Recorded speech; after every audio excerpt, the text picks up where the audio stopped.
9. Doctora Karen Shelton. ¿Dónde viste al hombre amable, Christopher? Christopher. Por el camino en el claro. Estaba lejos. ¿Cuándo lo viste? ¿Qué pasó? Le pedí ayuda a gritos. ¿Te oyó? No, solo siguió caminando. ¿Y lo seguiste? Sí. Habías dicho que creías que era de día, ¿verdad? Sí, el hombre estaba saliendo del bosque y la luz era muy brillante, así que pensé que era de día. Pero resultó que eran los faros del coche de Mary Catherine. Sí. ¿Y qué pasó con el hombre amable cuando saliste del bosque? No lo sé. Yo creo que huyó. El sheriff pulsó el botón de stop del reproductor y observó el bosque de Mission Street. Llevaba casi toda la tarde estacionado allí, mirando a través del parabrisas, escuchando la grabación una y otra vez. A decir verdad, ya ni sabía qué trataba de encontrar en ella. Ya había hecho 2 turnos. No sabía si el presupuesto alcanzaría para más horas extras suyas o de sus hombres y 2 mujeres, especialmente considerando que no había dinero en el presupuesto para reemplazar el viejo sistema de grabaciones. Pero no importaba, tenía que encontrar al tal hombre amable. Eso, claro, sí existía. El sheriff tenía sus sospechas. No requería mucho esfuerzo imaginarse como un niño de 7 años deshidratado, hambriento, asustado, con la necesidad de que alguien te abrace hasta llegar a convencerte de que las ramas del árbol parecen brazos. Pero debía asegurarse de que ese hombre amable no existía. Y no para darle las gracias a ese buen samaritano, sino para ver si él fue quien se había llevado a Christopher. Doctora Karen Shelton. ¿Cómo era el hombre amable, Christopher? No lo sé, no le vi la cara. ¿Recuerdas algo de él? Tenía el pelo blanco, como una nube. El sheriff ya lo había visto muchas veces en su antiguo trabajo, en los peores barrios de Hill District. Había visto las cosas malas que les hacían a los niños.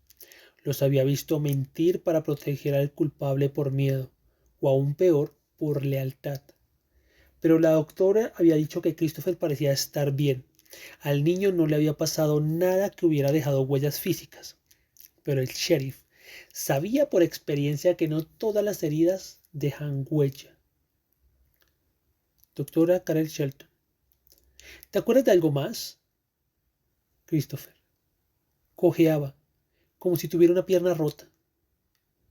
El sheriff detuvo la grabación y le echó un vistazo al retrato robot. La doctora Shelton lo había intentado por todos los medios, pero Christopher no recordaba haber visto el rostro del hombre amable. El resto de su descripción era consistente, alto, cojeaba y tenía el pelo blanco, como una nube. El sheriff le dio un trago a su vieja taza de Dunkin' Donuts y dejó que el frío y amargo café le bañara los dientes. Observó el retrato un rato más. Algo iba mal. Lo intuía. Abrió la puerta. Salió. Y entró en el bosque de Mission Street. No conocía bien la zona. No era de por allí. Tras su último caso en Hill District, había pedido que lo trasladaran. Eligió Mill Grove porque era tranquilo y aparte de un pequeño laboratorio de metanfetamina dirigido por un par de jueces del concurso de ciencias, consiguió lo que quería. Ningún delito excepto menores de edad bebiendo y de vez en cuando algún adolescente desnudo en el asiento trasero del coche deportivo de papá. Nada de armas, ni asesinatos, ni pandillas. Era el paraíso. Un paraíso que apenas había durado un año. Fue entonces cuando lo llamaron para decirle que un niño que se llamaba Christopher Reese había desaparecido y que la madre quería hablar con el sheriff de inmediato. Así que se levantó de la cama y metió un café viejo en el microondas. Le puso 3 pizcas de sal para quitarle el amargor y se lo tomó de camino a la oficina. Al llegar, estaba listo para tomarle la declaración a la madre, movilizar a su departamento y ofrecer a la mujer su hombro capacitado y uniformado para que llorara en él. Pero la madre de Christopher no lloraba. Estaba totalmente preparada con una foto reciente, una lista de amigos, actividades y su rutina diaria. Cuando el sheriff le preguntó si había alguien que quisiera hacerles daño a ella o a su hijo, la madre mencionó un nombre, un exnovio llamado Jerry Davis, de Michigan. El sheriff solo necesitó un clic de su ratón para ver que Jerry era un posible sospechoso. Su historial era insignificante, pero lo bastante violento. Peleas en bares, una exmujer maltratada, un día que estaba borracho pegó a la madre de Christopher. Luego se quedó dormido. Ella lo abandonó esa misma noche. El sheriff la admiró por no haber esperado a ver si cumplía su promesa de no volver a nacer. La mayor parte de las mujeres que él conocía no llamaban hasta que ya era demasiado tarde. ¿Cree que Jerry ha podido llevarse a Christopher, señora Reese? No, cubrí nuestro rastro. No podría encontrarnos. Pero el sheriff quería estar seguro. Usó el teléfono fijo que no quedaba registrado en el identificador de llamadas. Habló con el jefe de Jerry, que le dijo que Jerry había estado en la fábrica toda la semana. Si no le creía, tenía un video para demostrárselo. El jefe le preguntó de qué se trataba, pero el sheriff decidió que lo mejor era no darle pistas a Jerry con las que pudiera encontrar a Christopher o a su madre. Por eso le mintió y le dijo que llamaba desde California. Luego le dio las gracias al hombre y colgó. Con Jerry Davis fuera de sospecha, el sheriff siguió el protocolo habitual. Interrogó a maestros y alumnos mientras sus ayudantes revisaban todas las cámaras de seguridad y de tráfico en un radio de 16 kilómetros. Pero no había rastro del niño, ni una señal de secuestro. La lluvia no dejó ni siquiera una huella. Lo único que logró averiguar fue que Christopher estaba fuera de la escuela esperando a que lo recogieran. Su madre dijo que la lluvia era terrible, que no había visibilidad, que había coches por todas partes. Dijo que casi parecía que el tiempo estaba intentando evitar que recogiera a su hijo. Doctora Karen Shelton. ¿Por qué te fuiste de la escuela, Christopher? No lo sé. Pero sabías que tu madre iba a recogerte. Entonces, ¿por qué te fuiste de la escuela? No me acuerdo. Inténtalo. Me duele la cabeza. Al final del sexto día, el sheriff tenía la corazonada de que simplemente alguien en un coche se había llevado al niño. Claro que seguiría buscando, pero a falta de nuevas pistas, indicios o posibles sospechosos, el caso amenazaba con quedarse sin resolver. Y lo último que él quería era darle malas noticias a una mujer buena. Por eso, cuando corrió el rumor de que Mary Catherine McNeil había encontrado a Christopher en el extremo norte del bosque de Mission Street, nadie en la oficina del sheriff podía creerlo. ¿Cómo diablos un niño de 7 años había caminado desde la escuela primaria de Millgrove hasta el otro lado de ese enorme bosque sin que nadie lo hubiera visto? El sheriff era tan urbanita que no lograba comprender cuánto eran 5 kilómetros cuadrados, pero bastaba decir que el bosque hacía que el centro comercial de South Hills pareciera un carrito de perritos calientes en comparación. Los lugareños comentaban bromeando que el bosque era como el Central Park de Nueva York. Si Central Park fuera grande, parecía imposible, pero de algún modo eso era lo que había pasado. Era un milagro. Cuando el sheriff corrió al hospital para interrogar al niño, vio a Mary Catherine McNeil con sus padres en la recepción. Estaba llorando. Papá, te juro por Dios que iba a llegar a casa temprano hasta que he visto al niño. Jamás conduciría pasada la medianoche. No me quites el carnet, por favor. La tía del sheriff, quien lo había criado tras el fallecimiento de su madre, también era una loca de la Biblia. Así que la chica le dio lástima y se acercó a la familia con una enorme sonrisa y un firme apretón de manos. Señor y señora McNeil, soy el sheriff Thompson. No puedo ni imaginarme lo orgullosos que deben estar de su hija. Luego le echó un vistazo a su bloc de notas para hacer que lo siguiente pareciera muy oficial. Mis hombres me han dicho que Mary Catherine ha llamado a la oficina del sheriff a las 12:05. Qué suerte que haya sido en ese momento, justo antes del cambio de turno. Así que solo tiene que traerme a la oficina su próxima multa de aparcamiento y yo mismo la haré trizas. Su muchacha es una heroína. El pueblo está en deuda con ustedes. El sheriff no supo si fueron sus notas, el apretón de manos o la multa perdonada, que siempre parecía mucho más de los $35 que en realidad costaba. Pero el caso fue que funcionó. La madre sonrió llena de orgullo y el padre le dio unos golpecitos en el hombro a su hija como si fuera el hijo que hubiera preferido tener.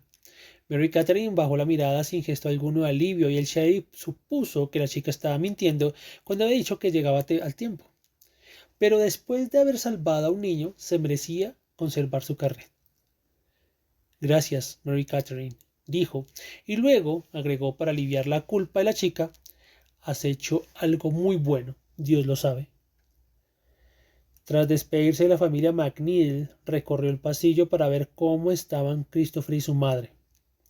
Cuando la vio abrazando a su hijo dormido, se le ocurrió la cosa más extraña. Un instante, antes de retomar su pose de sheriff, pensó que nunca había visto a nadie que amara más a otra persona que esa mujer a su hijo. Se preguntó qué se sentía cuando te abrazaban así en vez de recibir sermones por parte de una tía la enorme carga que eras.